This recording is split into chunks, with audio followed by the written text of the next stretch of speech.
Magandang araw, Isabela. Si Sofia ito. Papunta na ako sa kwarto. Kapag narinig mo ang voice message ko, pakiusap, pamwesto na kayo sa labas.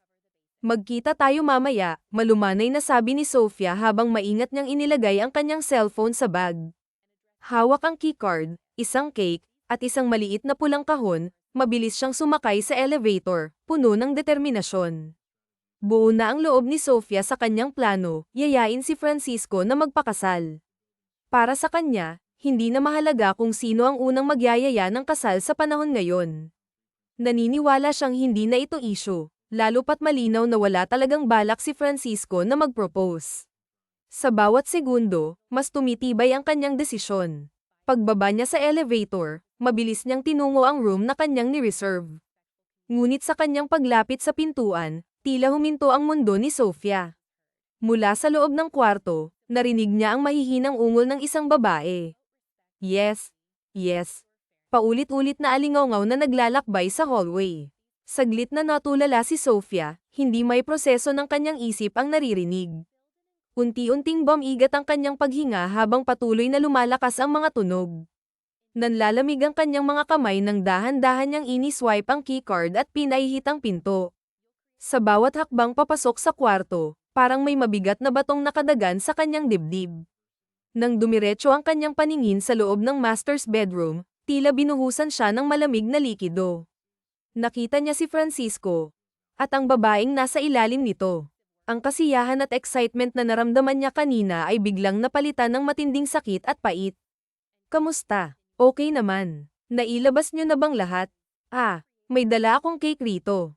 Merienda muna kayo, baka napagod kayo, sabi ni Sofia, halos walang buhay ang boses habang maingat niyang inilapag ang cake sa ibabaw ng TV set sa bungad ng pintuan. Nanginginig ang kanyang buong katawan habang nananatiling nakatayo roon, hindi makagalaw kahit isang hakbang. Nagmadaling tumayo si Francisco at ang babae, kapwa walang saplot sa katawan. Kakalatin ko na ba ang cake? Tanong pa ni Sofia, pilit na pinipigilan ang panginginig ng kanyang boses. Sofia, lumuluhang sabi ng babae habang nagtatago sa likuran ni Francisco. Aba, at ikaw pa ang umiiyak, Isabela. Hindi ba dapat ako ang umiiyak dito? Sagot ni Sofia, puno ng hinanakit. Pasensya na, Sofia. Ang tagal mo kasing dumating, sagot ni Isabela, halos pabulong. Ay, wow, ang tibay mo rin, Isabela. Ako pa pala ang may kasalanan ngayon, sagot ni Sofia habang tumataas ang kanyang boses. Tama na, Sofia. Huwag ka nang mag-iskandalo rito, biglang singit ni Francisco, halatang naiinis. At bakit hindi? Ako ang nagbayad sa reservation na to. Ang kapal mo, Francisco. At ikaw pa ang may lakas ng loob na sabihan akong huwag mag-iskandalo. Galit na sigaw ni Sofia, hindi na kayang pigilan ang kanyang emosyon. Kasalanan mo rin naman lahat ng to, Sofia, sagot ni Francisco, hindi na rin nagpipigil.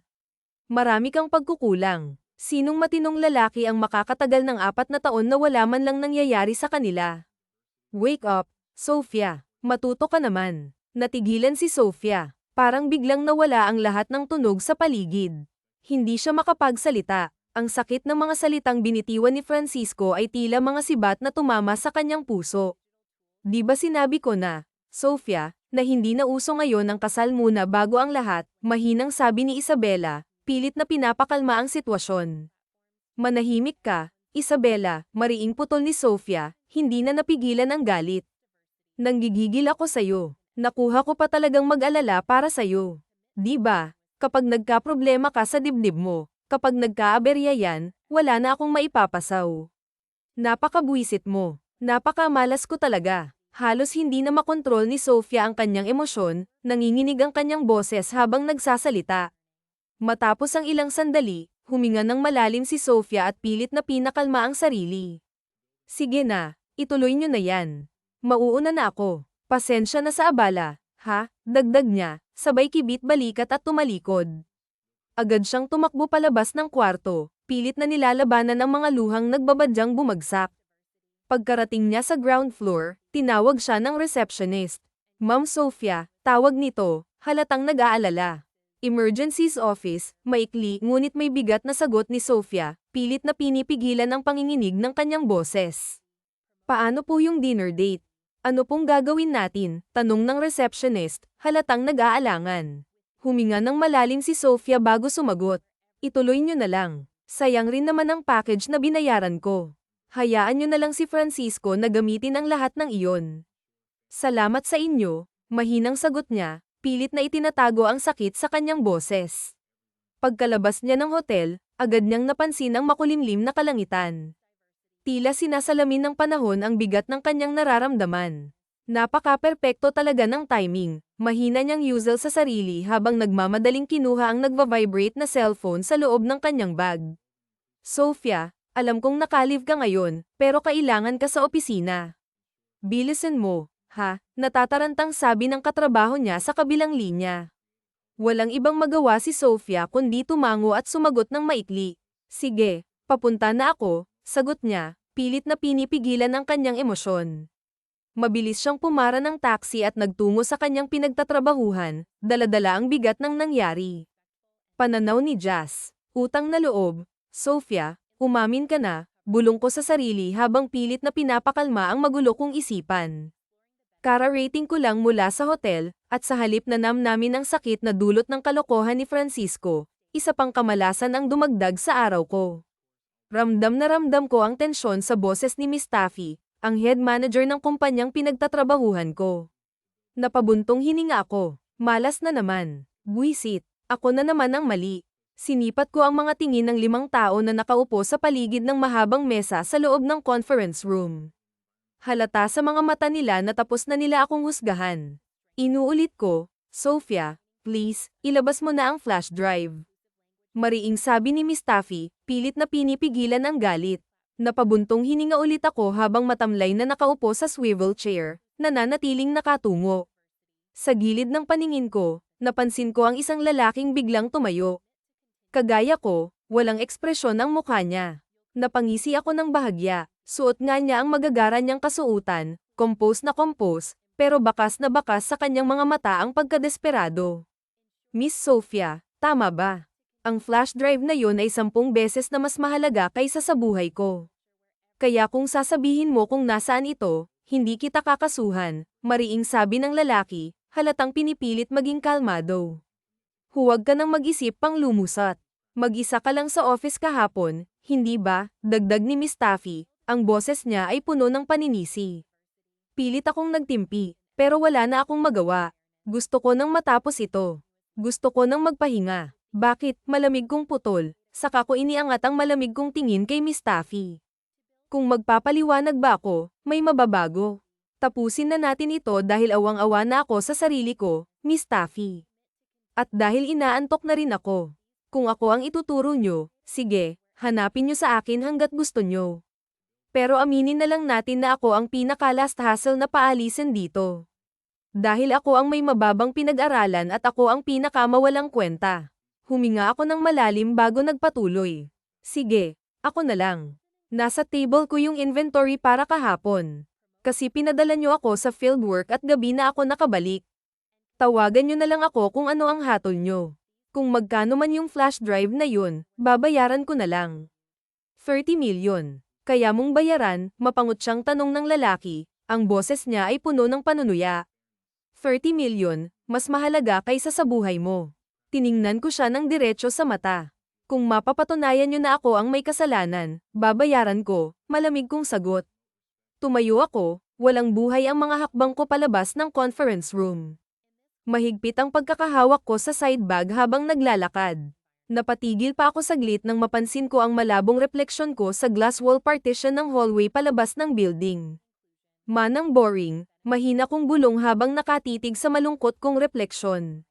Lumang sapatos, napakalaking t-shirt, maluwag na jeans, malabong eyeglasses, at magulong buhok. Boring nga talaga. Napabuntong hininga ako ng malalim habang patuloy na naglalakad. Pagkarating ko sa entrance ng building, narinig ko ang mga katrabaho kong nagpapalem. Bukas ulit, Sofia, sabi nila habang parang mga batang nagtampisaw sa ambon. Napangiti ako ng pilit. Plastic. Hindi ko alam kung totoo ba na nilo-look forward nila ang makita ako bukas o sadyang trip lang nila na iparamdam kung gaano ako kamalas. At bumuhos na nga ang ulan. Lakasan mo pa, para mas malungkot ako ngayon, mahina kong sabi habang nakatingala sa kalangitan. Gayunpaman, wala akong choice kundi ang umuwi. Ngunit dumaan muna ako sa malapit na convenience store. Habang naglalakad sa mahabang aisle ng kada section, pilit kong nilunod ang sarili sa lungkot. Kung hindi ako mamimili, wala akong mapapala sa apartment kundi gutom. Bigla akong napatigil nang may maglagay ng payong sa cart ko. Chal, ano na naman ba to? Reklamo ko habang hinarap ang isang lalaking nakasuot ng uniforme ng security guard. Nakangiti siya ng napakaganda sa akin, tila walang bigat ang mundo. Payong, sagot niya, simpleng-simple. Anong gagawin ko dito? Tanong ko, halatang iritado. Alam ko naman na wala kang balak magpayong kahit umuulan. Baka magkasakit ka pa. Isusumbat pa yan sa iyo ng ate mo. Sagot niya, may halong biro. Ibalik mo na. Malas man ako, pero hindi naman ako mabilis tablan ng sakit. Sagot ko, pilit na tinatanggihan ang payong. Ako na ang magbabayad. Sige na, sagot niya, hindi pa rin nawawala ang ngiti. Napailing ako. Alam mo, nakakatawa lang talaga. Lakad pa lang, alam na alam ko nang ikaw yan. Napangiti ako ng bahagya, mahal nga talaga kita. Aalis na ako, mahina kong sabi, halos walang buhay ang boses ko, saka tumalikod sa kanya. Sofia, sorry na. Bumalik ka na sa pwesto mo, baka mamaya matanggal ka pa sa trabaho. Malumanay ngunit halatang nag-aalala niyang sabi. Napangiwi na lang ako sa narinig, lalo na nang mapagtanto kung mas lumakas pa ang ulan sa labas ng convenience store. Hay nako, wala talaga akong kasing malas, bulong ko sa sarili habang sinimulan ko ng maglakad paalis. Wala man lang tricycle o jeep na dumadaan. Ibang klase, sinumpa ata talaga ako. Hindi ko na rin inabala ang sarili kong gamitin ang payong. Basa na rin lang ako, itodo ko na. Libre pang umiyak nang walang nakakapansin sa mga luha ko. Ginamit ko na lang ang payong bilang tungkod habang naglalakad pa uwi. Tumawid pa ako ng 2 pedestrian lanes bago tuluyang makarating sa apartment ng kapatid ko. Pagdating ko, tumutulo pa ang tubig mula sa basa kong buhok. Hindi na ako nagulat nang madatnan kong magulo ang bahay at nagsisigawan na naman si ate at ang asawa niyang si Marco. Paalisin mo na si Sofia dito. Kung hindi, huwag ka nang umasa na magkakaanak pa tayo, bulyo ni Marco, halatang galit na galit. Napailing ako, kupal rin yan. Hindi ko na inalintana ang sinabi niya dahil alam ko naman na hindi sila mabubuhay nang wala ako, kahit gusto ko. Kawawa naman si Sofia, dadalawa lang kaming magkapatid. Kung paaalisin ko siya, para saan pat naging ate niya ako, sagot ni ate, halatang pilit na pinapakalma ang sarili kahit ramdam ko ang gigil niya. Napailing na lang ako at dumiretso sa kusina.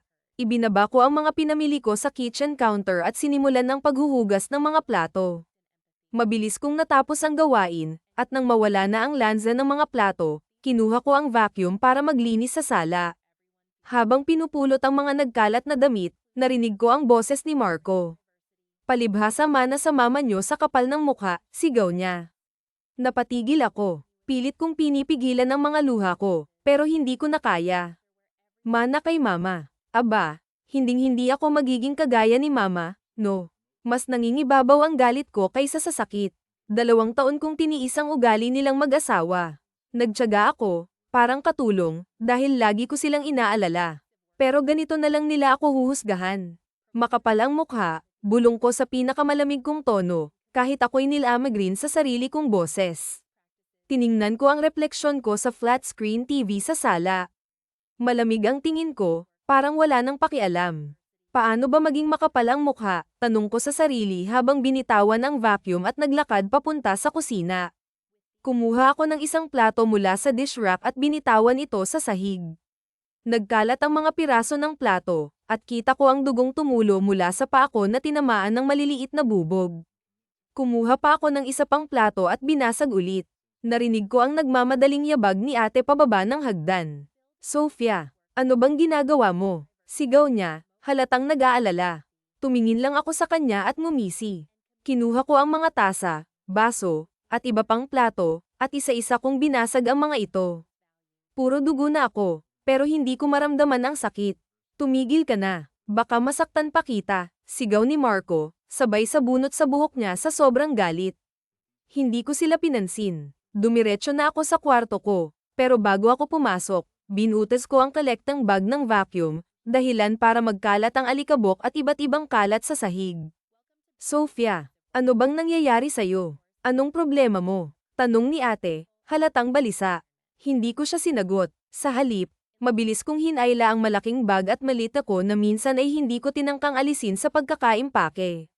Wisit ka. Malas ka talaga sa buhay namin, hagulgol ni ate habang isang nakatitig sa paligid ng bahay na nagkalat ang mga basag na gamit. Pasensya na, malamig kong sagot, walang emosyon.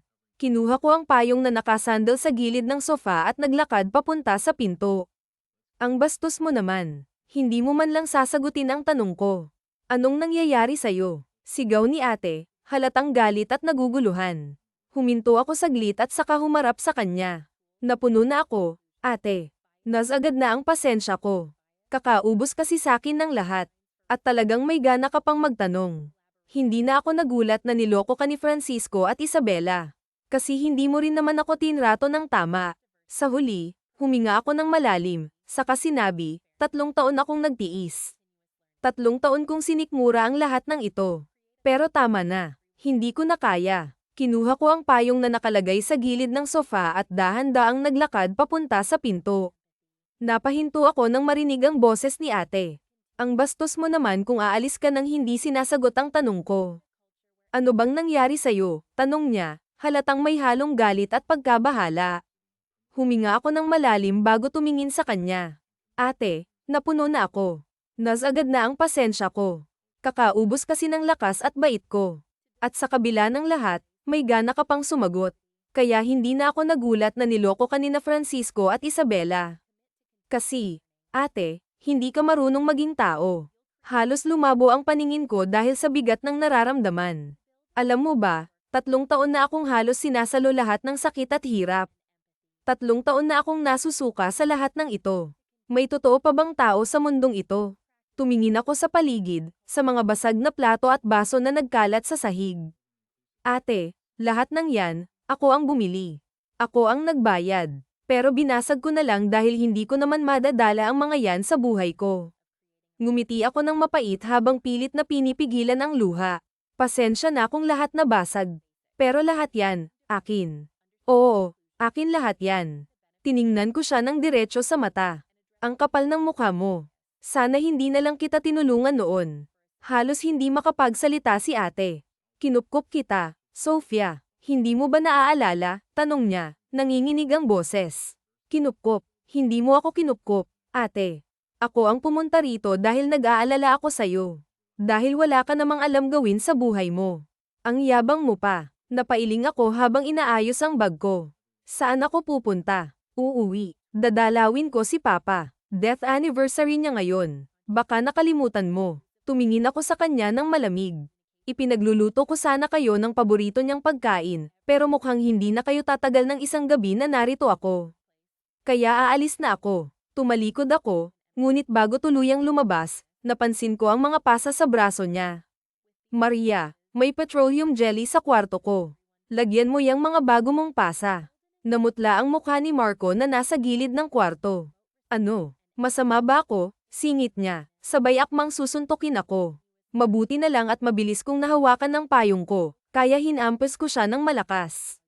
Napaupo siya sa sahig, hawak ang ulo niya. Knockout. Ayos na yan. Kaya nyo na yan, malamig kong sabi. Tutal, ganyan na ganyan naman ang dinadatnan ko dito araw-araw sa loob ng 2 taon. At 2 taon ko nang tinitiis ang linisin ang kalat nyo. Habang binubuksan ko ang pinto, nakita ko ang pag-iyak ni ate. Bakas sa mga mata niya ang pagmamakaawa na huwag ko siyang iwan. Pero oras na para matuto siyang mabuhay ng mag-isa. Hindi ko rin matanggap na pinagtakpan niya si Francisco at pinagmukha akong tanga. Paglabas ko ng apartment, napansin kong tumigil na ang ulan. Sakto namang may dumaan na taxi, kaya agad akong sumakay. Saan tayo, ma'am? Tanong ng driver. Sa bus station, sagot ko. Ngunit nang tingnan ko ang laman ng wallet ko, halos manlamig ako nang mapansing kulang ang pamasahe ko. Naalala ko ang mga binayaran ko kahapon, tubig, renta sa apartment, at kuryente. Manong, dyan na lang po sa may karaoke bar, sabi ko, pilit na itinatago ang kaba. Pagbaba ko, Agad akong tumawag sa isang tao na alam kong tanging makakatulong sa akin. Wala na akong ibang choice. Kung hindi ako hihingi ng tulong, baka kung ano pa ang mangyari sa akin.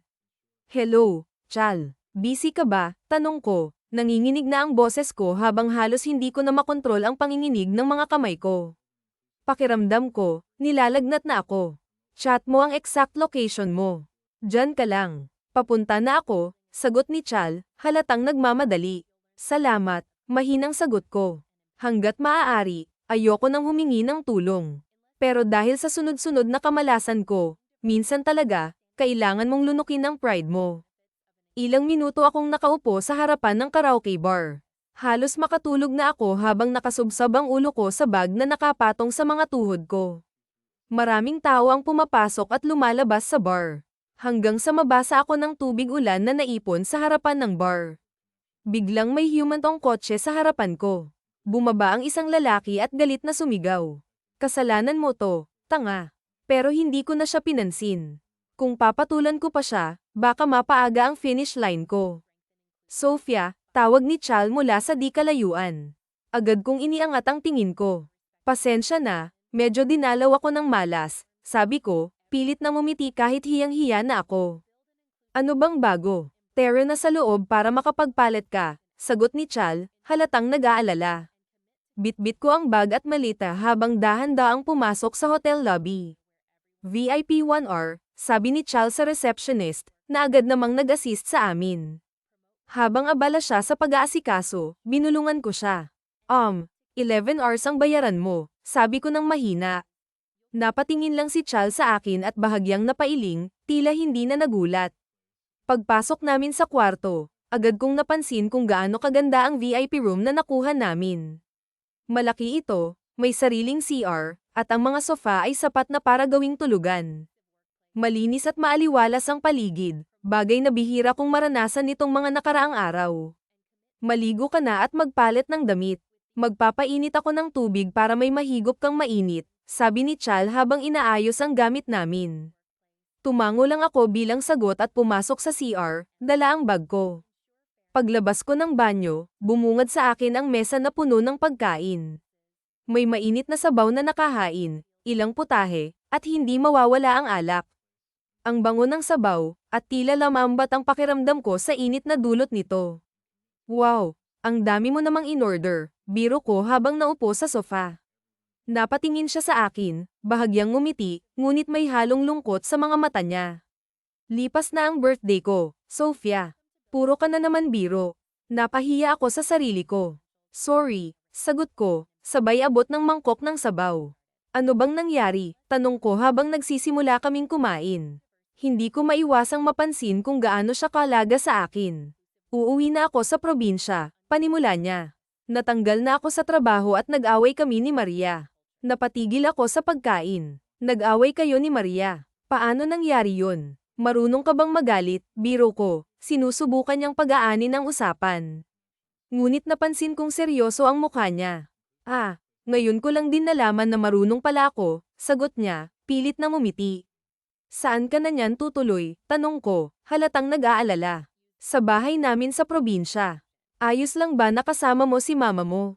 Bahagya siyang napabuntong hininga. Bahala na, Sofia, sagot niya, at pareho kaming natahimik habang tinatapos ang pagkain. Pagkatapos naming kumain, kinuha niya ang alak at iniabot sa akin ang isang baso. Oh, uminom ka, alok niya, pilit na binubuhay ang usapan. Napatingin ako sa kanya at napangiti ng bahagya. Ang swerte ni Juana sa'yo, wala sa loob kong nasabi. Bigla siyang natigil sa pag-aayos ng mga pinagkainan at tumingin sa akin ng diretso.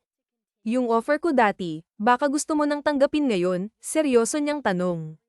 Napahinto ako sa pag-inom ng tubig. Chali naman, sagot ko, ngunit hindi ko na natapos ang sasabihin. May kung anong bamara sa lalamunan ko, isang pakiramdam na parang gusto kong samuka. Napapikit ako at pilit na pinakalma ang sarili.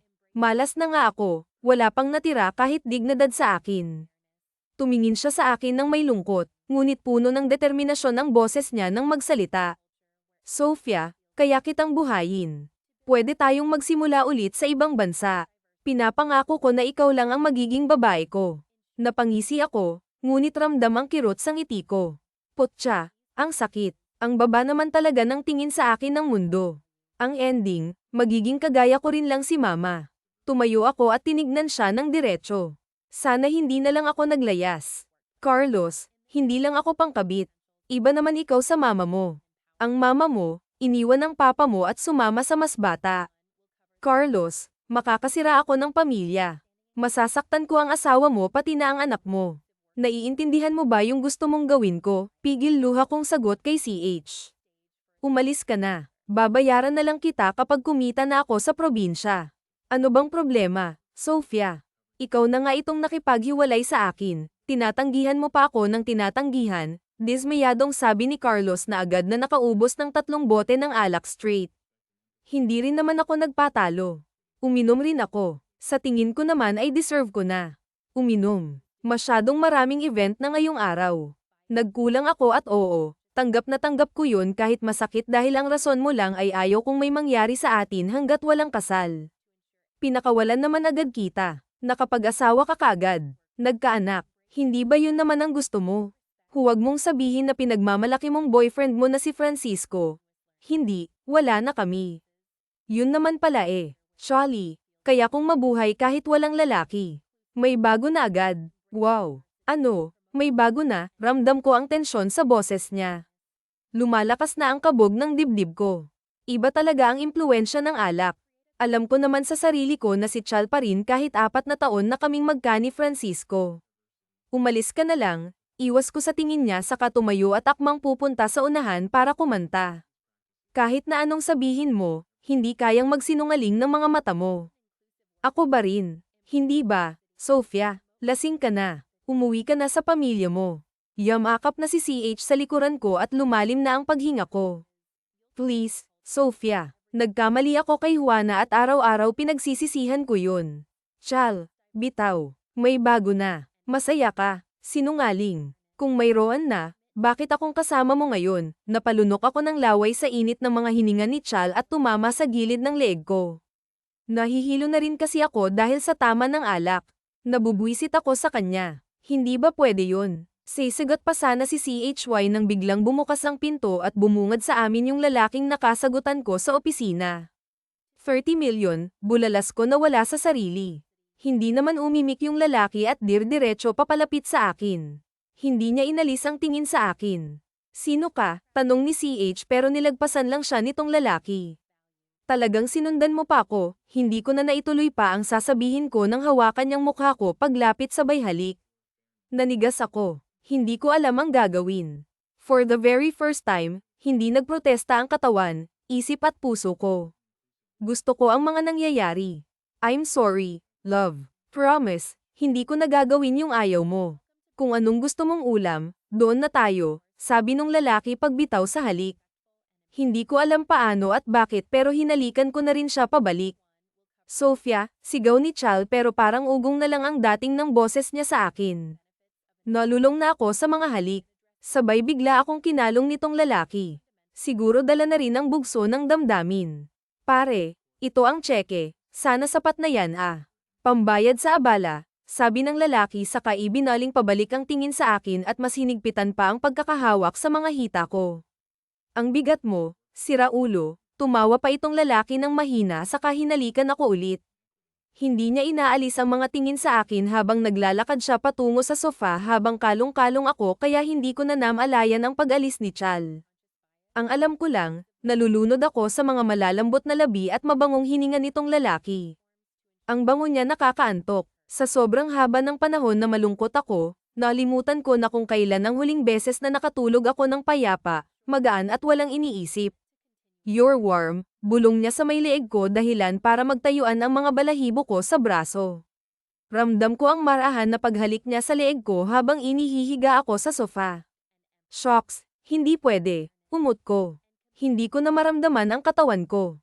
Kahit anong pakikipagtalo ng isipan ko na baka mamaya may asawa na itong lalaki, girlfriend o boyfriend, hindi papawat ang puso ko. Inaantok talaga ako. Okay lang ang maging selfish. Mahinang hikbi ko kaya natigilan itong lalaki. Kung akong tatanungin mo, kung hahayaan ng panahon, pipiliin kong maging makasarili, Nakangiting sagot nitong lalaki. Ang ganda ng mga ngiti niya kaya mas kumampi na ang loob ko. Sabi mo yan ha, pwede ba akong matulog? Ano yung init at amoy mo kasi grabe ang antok na dulot sa akin talaga okay pero pwede bang piakap? Diyan ka lang sa ibabaw. Hito ako sa ilalim. Ano ta? Sisiw kita, biro niya saka nagtawanan kami. Hindi ko na alam kung gaano kahabang oras akong natulog.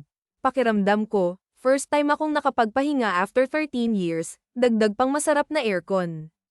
3:00 na. Shoot, mahuhuli na ako nito sa barko, bulong ko sa kada hona na itinulak ang lalaki paalis sa ibabaw ko. Nakayakap na ito kaya mas mahirap. Tahimik kong kinuha ang mga gamit ko para hindi magising itong lalaki dahil mahihiya na ako. Wala na akong tama ng alak. Kuya, sasakay pa ako, humihingal na sigaw ko sa isang crew. Naabot ko naman ang biyahe ng barko pauwi sa probinsya namin dahil mabilis naman ang boss na nasakyan papuntang port. Yun nga lang, kahit anong paangin ko sa barko, hindi mawala sa isipan ko yung lalaki at yung mga nangyari noong gabi hanggang sa makababa ng barko ay lutang pa rin ang isipan ko. Bibili ka ba ng bulaklak? Alintana ng tindera sa akin. Opo, lahat ng klase ng puting bulaklak. Pero magbabayad pa lang ako nang may biglang mag-abot ng pera. Ako nang bahala, sabi ng lalaki sa tabi ko at nanlaki ang mga mata ko nang bamaling ang paningin ko sa kanya. Anong ginagawa mo rito? Gulat na tanong ko. Ngumiti lang itong lalaki at iniwan na ako. Dumiretso ako sa puntod ni Papa at nagtambay roon ng ilang oras pa.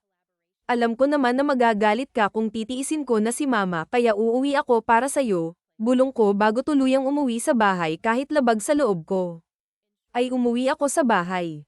Ma, nasan ang pera ko? Nanggagalaiti kong tanong kay Mama habang kinakalkal ang damitan ko. Bukod sa nadatnan ko na napakagulo napakakinis lang si Mama sa sofa, nagka-cellphone at bihis dalaga. Malay ko, wisit ka, gutom na ako, magluto ka na. Ngayon ka na nga lang umuwi, yayamutin mo pa ako. Please, Ma, yung pera ko. Tumigil ka nga, Sofia ha. Aba, ang lagay pinagnanakawan kita. Ang kapal mukha mo, Ma. Sino naman manjing alamin na ikaw lang naman ang narito sa bahay. Tumigil ka, Sofia at baka hindi na ako makapagtimpi. Masasampal talaga kita. Kung tutuusin, kulang pang buhay mo para may pambayad sa ipinangbuhay ko sa inyong magkapatid man aman halos wala nang natira sa akin. Nagtiwala ako na mag-ipon rito tapos ganito lang. Kasalanan ko ba na wala kang malaking kinikita? Kung nagtapos ka sana ng pagkakheyo mo noon HDI sana may maayos kang trabaho talaga ma parang parehas lang kami ng sitwasyon ni ate a. Sisigat ka pa, Ma. Ong pera inipon ko para buksan ulit ang tindahan ni Papa, sa amo ko. Huwag ka na mag-abala. Isinangla ko na ong tindahan, maiksing sagot ni Mama. Halos manlumo ko nang marinig yun. Bakit, Ma? Pakialam mo. Akin yun at wala kang pakialam sa kung anong gagawin ko sa pag-aari ko. Napaupo na lang ako sa sobrang dismaya. Aalis na lang ako. Ikaw na bahala rito. Gutom na ako, sanggal ni Mama. 2 years akong hindi umuwi pero wala pa rin talagang pinagbago. Lagi na lang ganito pagod na bulong ko hindi ko na mapigil ang maiyak parang gusto kong magbasag ng kung ano-ano kaso wala na akong mapupuntahan naglinis ako't nagluto na rin para kay Papa at para iwas reklamo na mamaya si Mama nakatulog ako pagkatapos at takip silim na ako nagising aba Sofia andito ka pala bati ng isang babae nagpa siya akong bisitahin ng tindahan kahit may iba ng pansamantalang ibang may-ari nito manang Eva hello po aoho nahihirapan na akong huminga sa hangin ng syudad palabiro ka pa rin pero walang nagbago sa itsura mo ikaw ang mag-ayos-aos ka naman sipat nito sa akin mula ulo hanggang paa habang nagpapaypay ng mga ihaw-ihaw nito mas dalaga pang tingnan ng mama mo kesa sayo ganun po ba o sige ho naiiling na sabi ko pero humirit pa rin ito nga pala may boyfriend ka na ba sayang talaga kayo ni Carlos meron ho o sige ho may pupuntahan pa po ako but sino naman kasama mo ba napalunok na naman ako ng laway dahil sa ang lupalop ko naman hahagilapin ong lalaki kagabi may ang gwapo talaga nung bagong tindero ng tindahan nyo putol sa akin ni Manang Eva mula sa ihawan ni Manang Eva tanaw ko ang isang lalaki na lumabas mula sa loob ng tindahan namin nakailang pikit pa ako para siguraduhin kung totoo ba ang nakikita ko tindero simula nang mabawi ng mama mong tindahan doon sa pinagkautangan niya na bigla na lang kami na may gwapong lalaki ang naging tindero dyan Sofia sigaw nitong lalaki sa akin nang magtama ang aming paningin kaya natigil si Manang Eva maski ako ay nanlaki ang mga mata nang wala sa sarili lumakad na ito papalapit sa akin anong papaano yutal-yutal kong tanong ang tagal mo naman lumabas antok ka pa ba love kanina pa kita tinitingnan napasarap ng kwentuhan nyo sabi nito saka umakbay sa akin siya ba ang boyfriend mo na mamanghang tanong ni Manang Eva ang nag-aalangan na sagot ko saka naramdaman ko ang pagpisil nitong lalaki sa balikat ko opo ay abay mang amare si Gia pa ang jowa nitong si Tesoy sigaw ni Manang Eva kaya dagsa ang mga Chismoso at chismosa hello po Rafael po ang pangalan ko nakipagkamay pa itong si Rafael sige mauna na kami hinigit na ako ni Rafael papunta sa tindahan at kita ko na grabe na ang bulungan ng mga iniwan naming grupo ng mga tao sa isawan ni Manang Eva hoy teka bitawan mo nga ako at binitiwan naman niya ako at nagpauna ng maglakad sumunod ka sa akin biglang seryoso niyang sabi may kung anong malamig na hangin ang bumalat sa akin nang maisip kung bakit narito ang lalaki ni ito sa tindahan namin shocks nanginginig na sabi ko at pilit na humakbang para sumunod rito kay Rafael kahit alam kong masasaktan lang ako ito todo ko na total wasak na rin lang naman ako sa loob ng storage room siya tumigil humarap siya sa akin at nakamamatay ang mga titig niya magtanong ka sabi niya hindi naman ako nakasagot agad dahil bukod sa hindi pa nagsisingkin sa akin ng mga nangyayari kagabi at mga katakatakang pagtulong niya natatakot ako na baka mamaya tama ang kutob ko ba't andito ka sa tindahan namin lumas siya bago nagsalita oo planado lahat ng paglapit ko sayo suminghal pa siya at hinigit ako sa loob bitawan mo ako single ko habang nagpupumiglas sa hawak niya paano kung ayoko ano gulong-gulo na tanong ko binitiwan niya ako at natigilan ako ng tumambad sa harapan ko ang mga pictures ni mama kasama ong si Rafael nakakatawa ka nakaparehas mo nga ang mama mo akala ko pa naman ay naiiba ka pero halik lang nang hihina ka na wala ka ring kwenta kagaya ng mama mo sabi niya na punong-puno ng galit ang mga mata saka nagsimulang habarin ang suot na damit tumigil ka ano bang ginagawa mo hindi ba gusto mo naman tingnan natin kung mahina ka rin sa kama hindi ko na kinayaman sinasabi niya kaya sinampal ko na siya lintik ka wala kang alam ni ideya kung sino ako ikumpara mo na ako sa lahat huwag lang kay mama pero dahil sa halik kagabi baka nga naging kagaya na ako ni mama kabit na rin ako pagkasabi ko nayway hindi ko napigilang masuka ang bababoy nyo sabi ko sa pagitan ng mga hingal ko bangungot na hinalikan mo ako lumabas ako sa storage room at kumuha ng alak binuksan ko ito at straight na ininom pagkaubos ay binasag ko ang bote at kumuha ng isa palintik na yan sinira mo ang buhay namin namatay si Papa ng napakalungkot dahil sa paghihinakit ko dahil malakas lang naman ang loob ko pag may nainom ako tapos lahat ng pera kong naipon saw lang inubos ni Mama pagkatapos kong magbasag AAY umuwi akong pagewang gewang sa bahay buwisit ka malakas na sampal mula kay mamang sumalubong sa akin natigilan ako pero sa mga oras na ito wala akong ibang naiisip kung hindi ang umalis at bahala na nilagpasan ko lang si mama pero hinigit niya ang buhok ko kara rating mo pa lang pero nagkakalat ka na agad ng kung ano-anong balita galit na giit niya sa akin saka mas hinigpitan pa ang hawak sa buhok ko bakit may mali ba sa binabalita ko alam ko na sinasalba mo lang ang pagmumukha mo dahil sa nangyari sa inyo ni Chal pero hindi sapat na rason yun para ipagkalat mo na boyfriend mo si Rafael. Nangungusal tuloy ako at bakit? Kanino ba siyang boyfriend? Gigil na sagot ko pabalik na hindi inaalis ang tingin sa kanya. Tumigil ka. Alam ko na, matagal na, hindi pa man namamatay si Papa.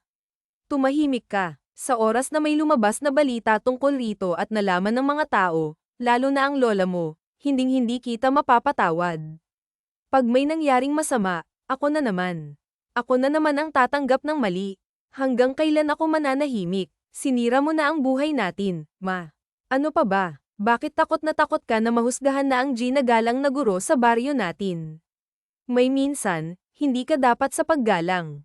Galit na galit si mama at akmang sasampalin ako nang may umawat rito. Rafael, usual ni mama.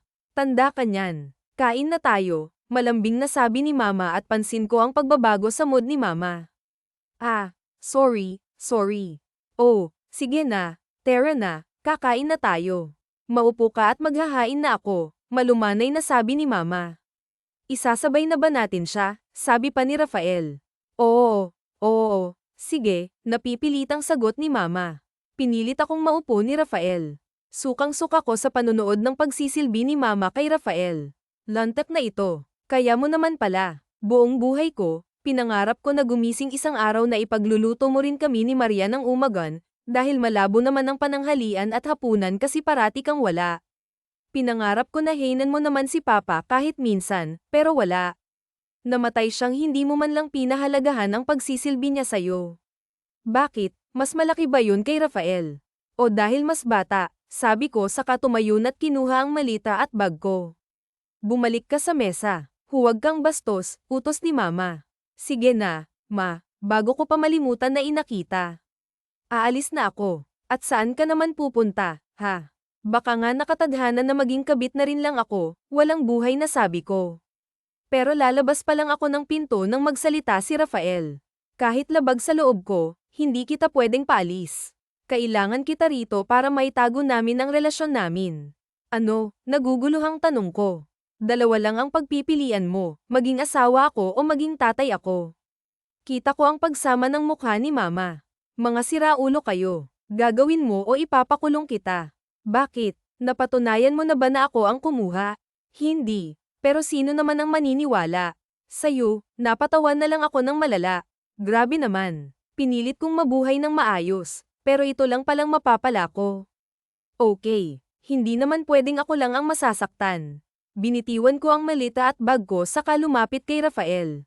Hoy, Sofia, hindi ka naman seryoso, di ba? Halata ang pagseselos ni Mama. Ngumisi naman ako at binaling ang tingin kay Mama. Dahil sa'yo, hindi ko natutunan maging masaya. Pero ngayong nakikita kong nagkakaganyan ka. Shucks, Ma, ang saya kaya. Aasawahin ko ang kabit mo, ayaw mo pa. Hindi nyo na kailangan pang mahiya sa mga tao pag andito si Rafael. Nag-walkout si Mama at nagising na lang ako kinabukasan sa kama ko. Masakit ang ulo ko at walang lakas ang katawan. Sa wakas, nagising ka na rin. Bilisan mong maligo at magtatrabaho ka na, sabi ni Rafael na ikinagulat ko. Kunot ang noo ko habang naalala ang mga nangyari kagabi at, sino ka ba para utusan ako, sagot ko at binalot ang sarili ko ng kumot. Kung ano man ang sinabi ko kagabi, lasing lang ako. Aalis na, bababa mo ako.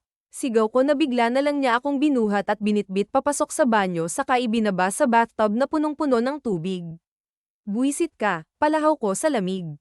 Lahat ng antok ko, nawala at akma sanang tatayo nang pigilan niya ako. Simula ngayon, kung anong gusto ko, yun ang masusunod, at ikaw ang gusto ko, sabi niya habang nakatingin sa mga mata ko. Ilang sentimetro lang ang layo mula sa mukha ko ng mukha niya. Hindi naman ako nakasagot. Umalis siya at sinarado ang pinto.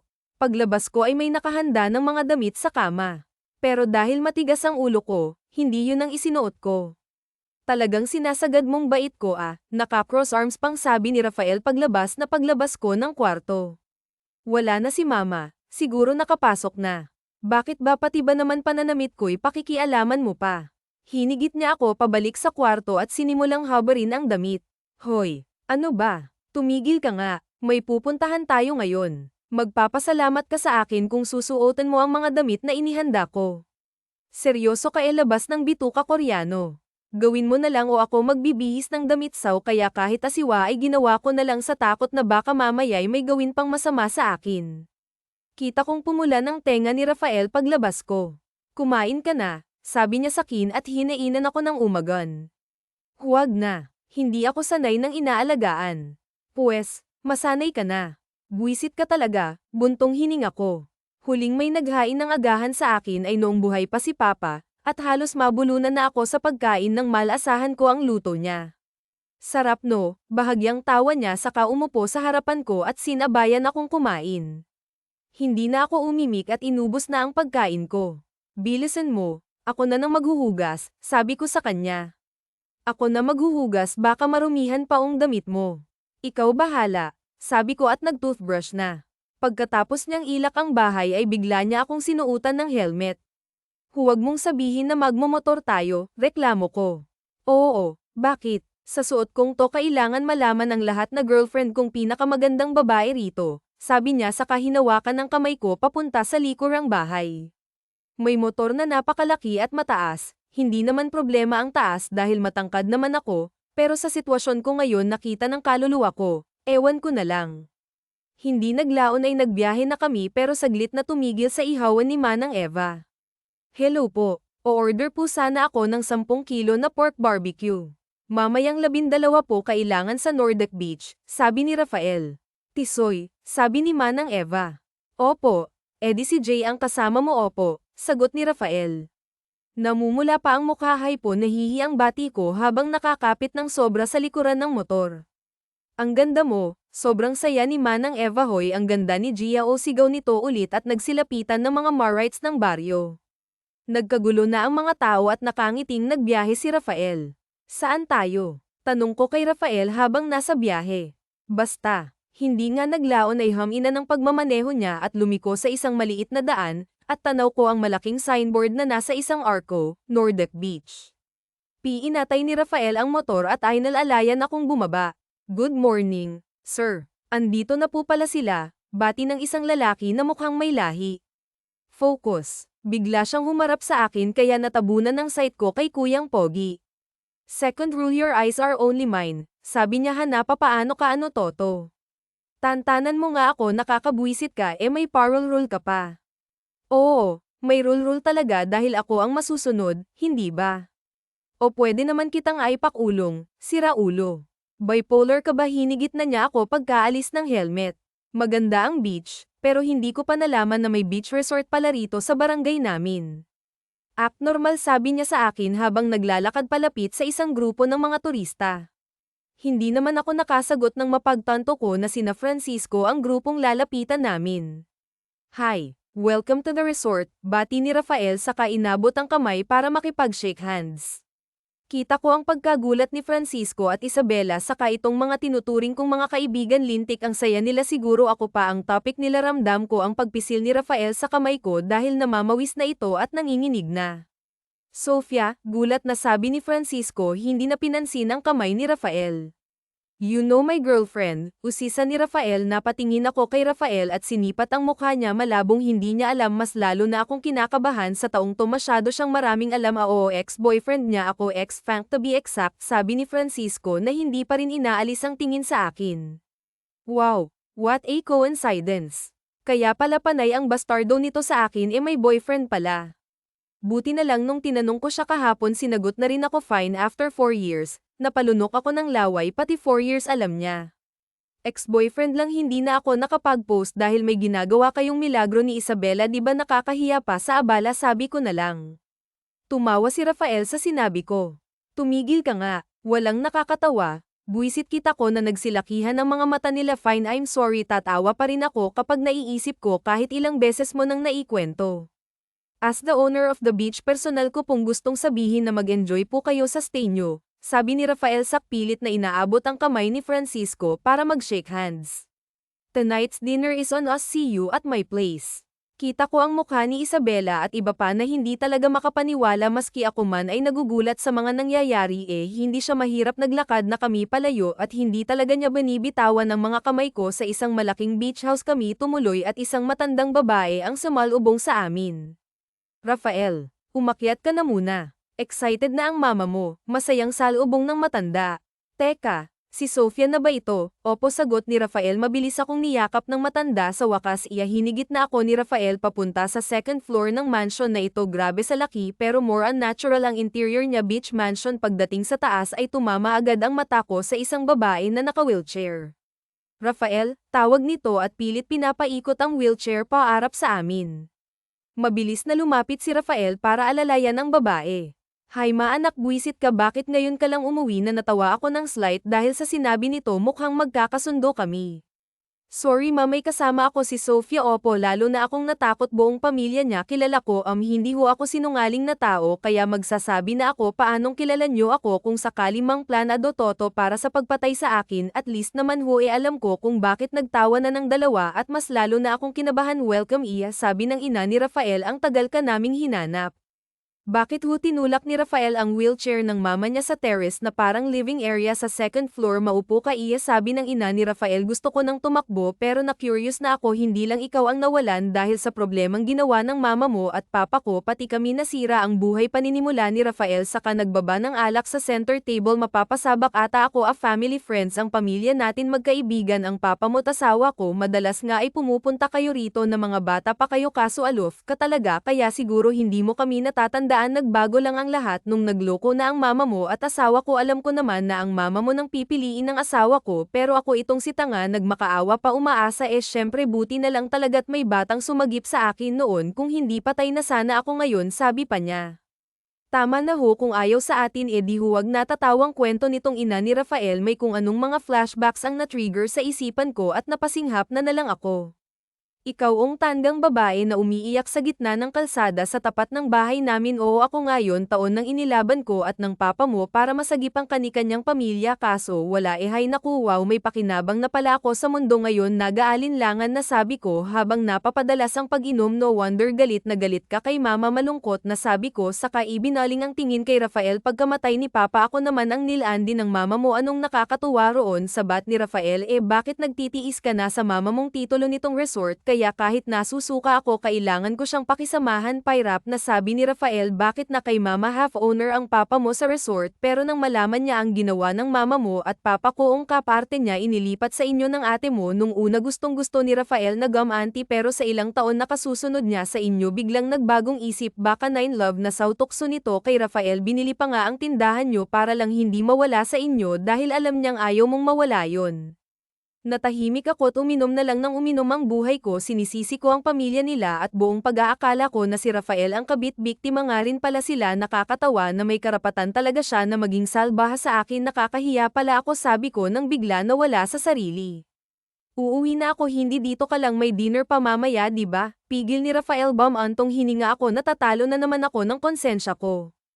O sige hanggang mabawi mo lang ang titulo ha tapos aalis na ako. Sabi ni Gan na talagang umiikot na sa Kalasinggan kinagabihan wala na talaga akong maunawaan saan ka pupunta dinig kong tanong ni Rafael maliligo ako sa pool para mawala ang lasing ko ungot ko teka sasamahan na kita hindi wag na kaya ko nakanapa kasi nagkakasiyahan kaya wala nang makakapansin kung maliligo ako marami ring dumating na ibang bisita malabo na ang ulirat ko kaya hindi na halos ako nakakain dama ko ang paglubog ko sa pool dito sa beach house kaso nang makaahon ako nagulat ako nang hawakan ni Francisco ang bewang ko hindi ko alam kung papaano mo nagawa pero okay na hindi ka naman ng your hot at oo nagseselos ako ha naguguluhang tanong ko bitiwan mo nga ako kung ginawa mo agad sana wala tayong naging problema si Raulo alis sinubukan ko siyang itaboy pero wala talaga ayaw niyang magpaawat.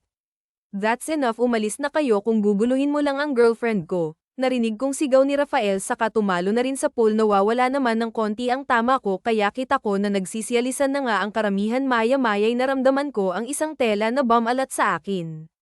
Rule number 3 your body is mine only. Sinserong sabi ni Rafael habang nakatitig ng nakakalunod sa mga mata ko. Muta mo sagot ko saka tumawa huwag mo nga akong ini-English ha seryoso ako sabi niya saka hinalikan ako mabilis na halik lamang. Ba't mo ginawa yun? Sabi ko saka umahan sa pool at humihingal.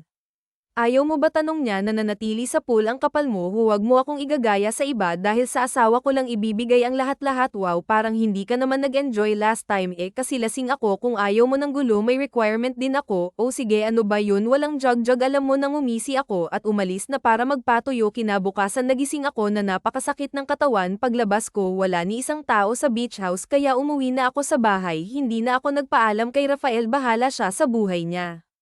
Ayos sa saan ka natulog, bungad sa akin ni mama hindi naman ako nag-react dahil halatang namumugto ang mga mata niya ano problema, tanong ko. Wala kang pakialam, huwag kang abusado ha, kahit nakikiusap kami sa'yo Maria. Sana matauhan ka, kung talagang gusto ka ng isang tao. Porket magandang trato sa'yo, hindi ibig sabihin nun gusto ka na, sabi ko at tuluyan nang pumasok dahil umiiwas ako sa gulo. Dinig ko ang pag-alis ni mama at nagsinagpaay. Pagbukas ko ay halos mapatalon ako sa saya. Jiro, kamusta? Pinatuloy ko ang kaibigan ko. Wala namang bago, malas pa rin ako, seryoso.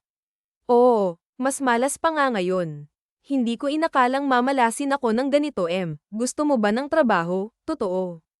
Excited na tanong ko. Oo, yung business na sinabi mo sa akin dati. Maganda na ang takbo nito, kaya nung nabalitaan kong andito ka at nawalan ka nga ng trabaho, naisip ko na isama ka. Total idea mo naman yun. Wow, game ako. Kakaiba ka namang mananamit ngayon Okay lang ba? Maganda ka naman sa lahat. Pero parang mas bagay sa'yo yung dati mong style, simple't mukhang komportable ka. Hindi ka magtatrabaho, biglang sabat ni Rafael na lumabas mula sa kwarto ni Mama. Parang sumalok ang sikmura ko. Sino siya? Tanong ni Jero. Hindi ko na naituloy ang sasabihin ko nang magsalita na naman si Rafael. Boyfriend ni Sofia. Bukod sa nararamdaman kong hindi maunawaan na inis, naalala ko si Mama. Kanina galit ako sa kanya, pero wala naman akong ibang hiling na mahanap niya ang kasiyahan niya. Masakit para sa anak na nasasaktan ng magulang nila, kahit anong klaseng magulang pa sila. Magpapalit lang ako, Jiro. Pwede naman sigurong magsimula na ako ngayon, pagbaliwala ako kay Rafael. Tumango lang si Jiro at pumasok na ako sa kwarto. Anong ginagawa mo? Galit na sanggal sa akin ni Rafael nang sumunod siya at isinarang pinto. Magtatrabaho ako, di ba sabi ko? Kailangan ko ng buhay pagkatapos nito. Sabi ko saka pumasok na sa banyo para magpalit ng usual attire ko na loose shirt at loose pants.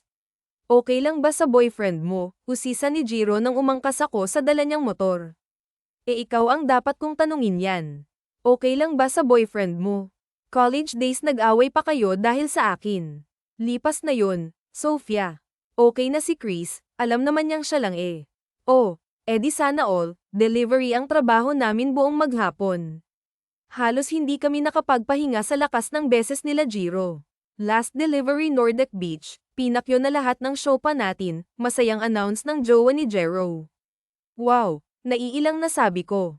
Sige babe, I prepare nyo na't ihahanda na namin ni Sofia, sabi ni Jiro saka inabutan ako ng merienda. Salamat, sabi ko. Anong nangyari sa inyo ni Francisco? Ayaw sa hindi corny ha. Boring daw ako eh, hindi lang ako corny. Hay nako, Sofia, bakit ba? Naghatid na kami sa Nordic Beach at nagulat ako sa sumalubong sa amin. Kung hindi ka aayaw sa trabaho mo, araw-araw kong papakyawin ng mga tinda nyo at dito sa Nordic Beach ko iPad na tigang nasa kakaintay di mas okay, sige nabayaran mo na, sabi ko saka inabot ang mga box. Sofia, sigaw ni Rafael. Thank you for purchasing our food, last delivery na po ito kaya dito na si Sofia, sabi naman ni Jiro at kinindatan ako. Naikwento ko na kay Jiro lahat habang nagbabiyahe kami papunta rito sa Nordic. Oh, okay na raw. Gusto ko siya madaling kausap, sabi ni Rafael na nakipagkamay pa kay Jiro saka nagbigay ng bayad na napakalaki ng tip. Hoy, huwag mo akong daanin sa yaman ha, mayabang lang ako, isnab ni Rafael at hinigit na ako. Bitaw. Uuwi na ako at magpapahinga. Simula bukas wala ka ng trabaho anda ng assistant ko para kuning partner at supplier dito ang mga kaibigan mo kaya hindi mo na kailangang magtrabaho. Kailangan ko ng pera, bibilhin ko sa'yo yung tindahan ni Papa Mary Me din. Walang kagatol-gatol na sabi ni Rafael, may kung anong kirotang tumama sa puso ko dahil kay Mama ayoko wow rejected agad. Okay, kung ayaw mo dito ka magtrabaho. Magkanong sahod? 50,000 a month. Magkano ba yung tindahan ni Papa? Libre na yon kung mananatili ka sa akin yung seryoso naman Rafael, 350,000 that's approximately 7 months with me or you can extend kung gusto mong may pan-fine deal. Ano bang trabaho ko? Aid ni Mama lahat ng kailangan niya aalalayan mo siya uuwi ka lang paggabi para naman hindi mahalata ng mga tao na may kung anong nangyayari ayaw ko rin naman na ma-issue ako madamay paong reputasyon ng resort ko dahil pumatol ako sa kagaya ng mama mo maghinay-hinay ka naman sa sinasabi mo tao pa rin naman si Mama come on Sofia kung sana minahal ka ng mama mo kahit minsan baka pag-isipan mo pang itrato siya ng ayos kaso hindi eh. Natahimik na lang ako para hindi na hamaba pang usapan inubos na lang namin ng maghapon sa pagtuturo niya ng mga daily routines ng mama niya ang mga gamot at marami pa umuwi kami ng sabay nang hindi nag-iimikan pagdating namin sa bahay busy si Mama sa schoolworks nila kaya makalat na ulit ang bahay pumasok ka na ako na maglilinis tatawagin na lang kita pagkakain na sabi agad ni Rafael sa akin ako na tumingin ng masma si Rafael kaya pumasok na ako sa kwarto para akong nauupo sa kwarto habang naririnig ang mga masasayang tawa ni Mama hindi ko maisip na isang umaga malalaman niya na walang totoo sa pinapakita ni Rafael nakatulog ako at hindi ko na malayan ang oras sobrang kalam na ng sikmura ako and magising ako huwag ngayon Trev baka magising si Sofia tinig kong sabi ni Mama ay ano naman sabi ni Rafael yung dibdib ko parang sisibog hindi naman kasi ako tanga para hindi malaman kung anong gagawin nila nasusuka ako na pero sa tunog kasi ni Rafael parang gusto rin niya tak ang gutom ungot ko habang pinipigil ang kalam ng ko lumabas ako ng bintana mula sa kwarto ko at naghanap ng kainan sa takot na maistorbo ko sila o dahil ayaw ko nang marinig kung ano man ang gagawin nila. Sofia, agad akong napalingon sa tumawag sa akin. Chal, bakit nasa labas ka pa? Dis oras na ng gabi, nagugutom. Maiksi kong sagot, parehas tayo. Tero, bukas pi ang ihawan ni Manang Eva. Gumiti na naman ako bago tumango na lang. Hinayaan ko na lang ang mga yusesero mukha ni Manang Eva nang makita kami ni Chal na magkasama. Tulad pa rin ba ng dati? Tanong ni Manang Eva. Opo, sagot ni Chal saka kumuha ng mga baso at tubig. Pigaan ko na ng sili, tanong pa ni Charlie habang hinahanda ang plato ko. O sige, salamat. Kamusta ka nga pala? Okay lang, malamlam na sagot ko. Nagbakasyon ako ngayon dahil birthday ng kapatid ko. Hindi ko na sinama sila Juana dahil may pasok. So aalis ka rin bukas? Mag-extend ako. O Chal, hagagi, tanggap ko na may boyfriend ka na at masaya ako para sa yun lang ang usap-usapan dito. Ganun ba kwento ka naman tungkol sa inyo? Pwede ba? Naiiyak na sabi ko. Nakakatangaong pakiramdam ko para akong nakikihati sa wala na hindi ako sigurado. Best friend ko si CH kaya sa kanya lang naman ako nakakahinga ng sama ng loob. Inom tayo pagkatapos nito ha? Ayokong umuwi sabi ko at alam kong gets na ni CH yun. Hindi naglayo na nagkatuwaan na kami ni Carlos sa tabing dagat sa kabilang side ng barangay. Nag-joyride pa kami bago tumambay sa dagat. Ayokong maging kabit pero lintik na yan. Doon din palang laglag ko. Anong ibig mong sabihin? Mahinahon na tanong ni Chal. Kinuwento ko na ang lahat. Bahala na, para nakasing sabog ang dibdib ko kung kikimkimin ko na lang. Ano ka ba naman Sofia? Ano bang ginagawa mo? May mas maganda akong inaaloksaw tapos ganito lang ang malalaman ko. Nagagalit na si Chal. Di kabit pa rin ako. Hindi naman ganito. Hindi ang threat sa'yo ay parang hindi tao. Ramdam ko ang gigil sa bawat salita ni Chal. Pare-pareho naman kayo na ganun ang threat sa akin. Babat mo ako iniwan noon ba? Ganun din, pero hindi naman kasing lala ng nakakasukang sitwasyon mo ngayon. Huwag mong sabihin na nagpapagalaw ka na sa hayop na yun. Wawa, paayo ako pa sa akin tapos hindi ko na pinatapos. Sinampal ko na si Charlie. Kilala mo ako, ang tanging meron lang ako dignidad. Wala naman kasi akong diploma o magarang trabaho. Ngayon ba sa ginagawa mong yan meron ka pa bang dignidad? Totoo naman si Chal, wala ngang jog pero ganito naman, umalis na lang ako at nilakad ang kahabaan nitong dagat hanggang makarating sa resort ni Rafael. Bumagsak ako sa buhangin sa sobrang lungkot, pagod at kalasinggan bago nawala ng malay. Lumipas sa mga araw, linggo at buwan, sinalikway ng sumang-ayon na lang sa mga plano ni Rafael. Nagtiis na rin lang ako dahil hindi ko aakalain na makakaramdam ako ng kalingan ng isang ina mula sa mommy ni Rafael. Walang kahit anong kapalit, tinuring niya akong anak at higit pa sa inaasam ko. Kamusta? Biglang tanong sa akin ang mama ni Rafael pagkatapos ng usual routine namin sa umaga. Okay lang ho, hindi ka okay anak? Hindi ikaw ang Sofia na nakilala ko nung una kang dalhin rito ni Rafael. Nagbabago po ang tao. Mag-extend ka pa ba? Hindi na ho, tatapusin ko na lang po talaga nung kontrata ko kay Rafael at aalis na ako. Aalis? Hindi mo na ba bibilhin ang tindahan ng papa mo? Balak ko pong mag-aral kahit matanda na. Bahala na, tatapusin ko pi ang kinuha ko sa college. Maganda yan anak, masaya ako. Salamat nay, mas salamat anak dahil nanatili ka pa rin kahit hindi naman totoo ang kontrata na pinirmahan nyo at kahit nakuha na ni Rafael ang titulo ay nanatili ka pa rin para alagaan ako. Nanigas ako sa kinatatayuan ko. Ano ho, kita ko rin ang gulat sa mata ng mama ni Rafael. Anak, hindi ba sinasabi ni Rafael na bagsak ko ang hawak kong tray ng mga gamot at madaling samuka? Nay, niloko lang ako ni Rafael, sabi ko habang dalesdis na ang mga luha ko. Ilang buwan na rin pero patuloy pa rin si Rafael sa ginagawa niya kay mama. Sira ulo mo. Gigil na duro ko kay Rafael nang biglang sumulpot sa likod ng kanyang ina. Hindi naman siya umimik. Hanggang kailan mo ako pagmumukha? Tanga, lintik ka, malalaman lahat na ni mama. Subukan mo. Nanlaki ang mga mata ko dahil sa galit na ekspresyon ng mukha niya. Nakakasuka ka, sabi ko at umalis na. May nakalimutan nga pala ako. Sinampal ko ulit siya. Para yan sa mama ko. Bitbit ang naipon kong pera at konting damit. Lumipad na ako papuntang Italy. Na proseso ko naman na ang lahat kaya madali na inantay ko na lang na matapos isang legal na kontrata na peke naman pala. Lumipas ang mahigit 3 taon. Nag-adjust naman agad ako sa buhay ko sa Italy. Maraming Pinoy at malalim na rin akong magsalita ng lengguwahe nila kaya hindi mahirap. Wake up Sofia, nagising ako sa marahan na paguyog sa akin. Shocks, anong oras na wala sa sariling tanong ko nang mapansin na umaga na pala mag-8 na sagot nitong batang lalaki sa harapan ko. Si Teodoro, ang anak ni Ate FY. Sofia, mail late ka na, nagluto na ako ng umagan para sa'yo. Maligo, magbihis ka na bilis, sabi ni Ate FY na tinutuluyan ko rito.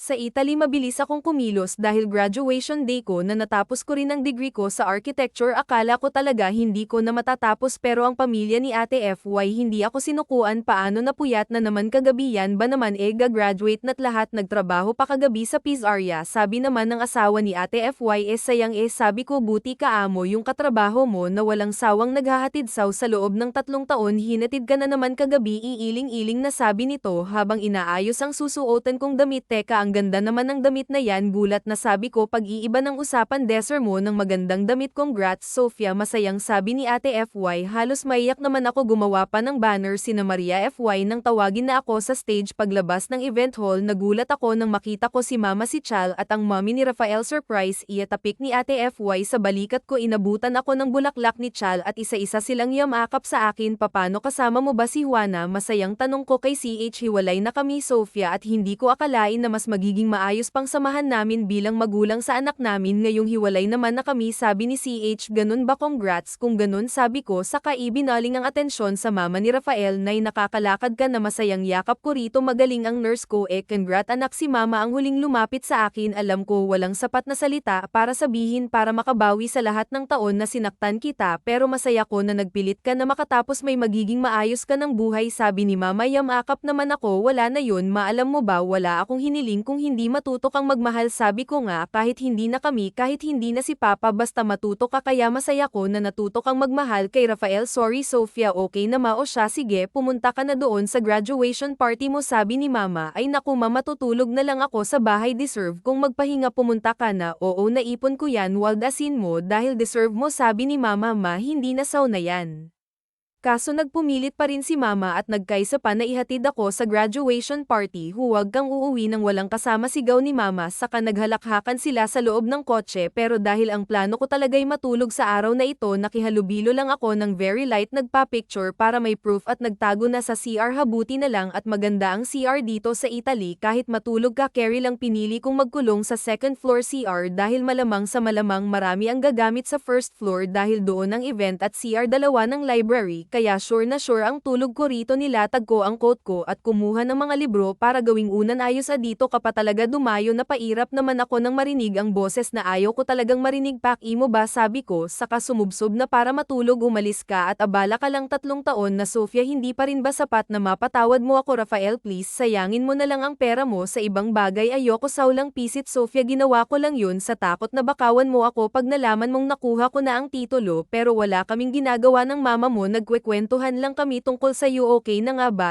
bakit kayaw mo pa rin akong patawarin, sino bang may sabi na hindi tumingin ako kay Rafael na halatang namumula na ang mukha, totoo hindi biro ang sinakripisyo mong oras sa akin, sa amin, sino bang matigas ang hindi lalambot doon, lahat ng mga kailangan at suporta ko habang nag-aaral at ang tagal kong tiniis si Rafael para naman maging deserving ako para sa kanya, sorry, so pwede na ba tayo, tinatanong pa ba yun, wala na ring rules, sabi ko, saka sumunggab sa kanya 3 years gulo, pero pinigil niya ako, nababali ang rules, pero ang requirement yun, gawin natin ng tama, total naghintay na rin lang naman na tayo, so marry me Sofia and I'll give you the greatest jug of your life, okay, usapan niyan na napilitan ka pa yata, salamat Rafael, salamat sa lahat, wakas